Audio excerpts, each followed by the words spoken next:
I just want to say a couple of words. First of all, Oscar, one of the reasons why you are the champion you are is because you're as straight and honest as you are. And what you just said, you know, about that score, I commend you for saying that, because it doesn't help any of us when a scorecard is that screwy. And when after the fight, a fighter who gives everything he has, you know, Juan Diaz is a terrific fighter, and I have no problem, honestly, with a decision going against us that is a close score, and you're looking at a scorecard, and maybe a couple of people reasonably disagree in a couple of rounds, and a close fight goes to the hometown guy. But a score like that is bad for the game, it's bad for the business, it's bad for integrity of our game. And I appreciate Oscar saying what he did. One thing that would be a real travesty here, you know what? Juan Diaz is an elite fighter. He belongs on HBO. He belongs on the highest level. Paulie Malignaggi is an elite fighter. He belongs on HBO. He belongs on the highest level. And the travesty here would be if this kid doesn't get another opportunity. Thank you, Paulie Malignaggi. Hey guys, I think everybody's obviously knows I'm going to say I thought I won the fight. I made an issue about the judges before. I mean, I wasn't making shit up. You know, I felt very ready for the fight. You know, I've said it clearly. For 9 months, I was waiting for an opportunity on a big stage since the Hatton fight, because I felt with my ex-trainer, I was sliding and sliding. I felt like that was the biggest problem. Once the Hatton fight was over with, I said, you know something, man? I keep looking like shit every single fight, and it's such a shame because that was my championship run, and I looked terrible during it, and I made a bad reputation for myself.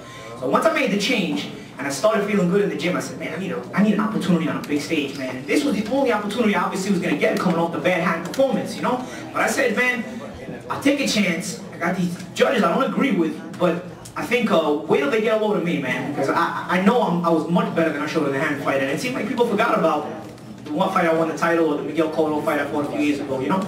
So I felt like I had to prove something through a performance, and unfortunately, the Juan Diaz fight was the only opportunity I had on a big stage. I was offered a fight with Mike Alvarado on an Atlantic City card back in June, but Alvarado had pulled out, so the only opportunity I had was come to Texas and fight Juan Diaz. And listen, I've been watching boxing a long time, and you don't see too many good decisions in Texas with out-of-towners against Texas fighters, you know? And I don't know who to blame, man. Listen, I put my 2 cents in before. You know, I said I don't want Gael Van Hoy and I don't want Raul Kais. And honestly, Raul had it actually pretty close. So he had a 7-5-1. I don't know, I gotta watch the fight on video. Regardless, I thought I won the fight as I was fighting. But at least 7-5 was a close score. 118-110 is Gael Van Hoy was digging it to me. You know what I'm saying? Excuse my French, okay? But he bent me over and he fucked me. Okay? Because I said before the fight, this guy does not ever go against a Texas fighter in the state of Texas. Never, ever, ever. And he knew I was complaining about it, and what did he do? He did it to me on purpose, because there's no way anybody won that fight 118-110. I didn't beat Juan 118-110, and Juan didn't beat me 118-110. That was not a 118-110 score.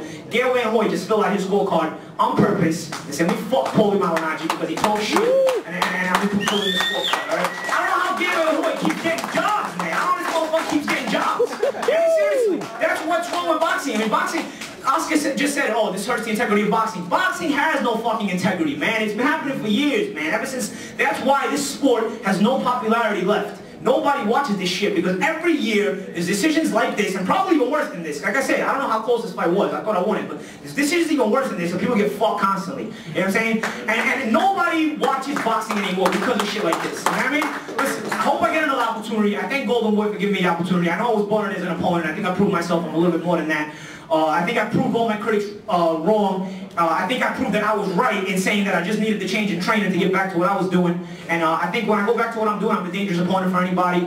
I don't think I am an opponent. I think I'm still a world-class fighter. I hope you guys agree with me on that. And I hope I can get myself into a big fight. Juan deserves everything he gets. You know, it's nothing personal against Juan. I know Juan would fight me on the street. He would fight me in front of my doorstep. You know, I would fight him anywhere too. You know, that's what we are. We're warriors, man. You know.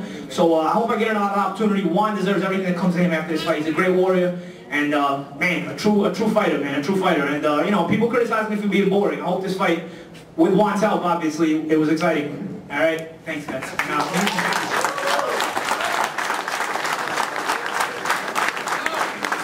Before, and if it's possible, I would love a rematch, Oscar. If we can make it, I would love a rematch. Preferably not in Texas. Before I comment on what Paulie had to say, I just want to have the pleasure to introduce to you the new IBF champion. That's right, Bob. He just showed us the heart, the desire, I mean, this is what a true champion really does. With a hurt hand and with a big cut over his eye, he fought till the end as hard as he can against a tough, tough fighter. Without any further ado, Robert the Ghost Guerrero.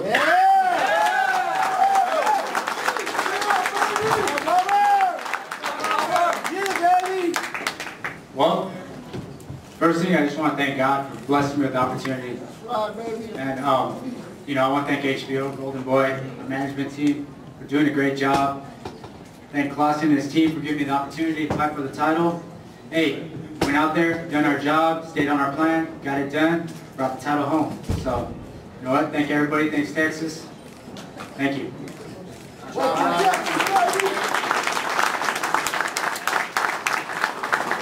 Well, yes, it was a close fight. Juan Diaz and Paulie was a extremely close fight, and Paulie, you know, I have to agree with you and I have to disagree with you on a couple subjects. You know, boxing, yes, you have your couple of questionable decisions or scores from one or two judges once in a while. You know, it happens in every sport. Absolutely. Look, Paulie's absolutely right, and everybody's tired of it. I'm tired of it. But look, boxing is brighter and bigger than ever. We're seeing the best fights on HBO. We're seeing the best fights all over the world. Paulie was just involved in one of the best fights that HBO Boxing After Dark is going to have, and I know for sure that Paulie is going to be back.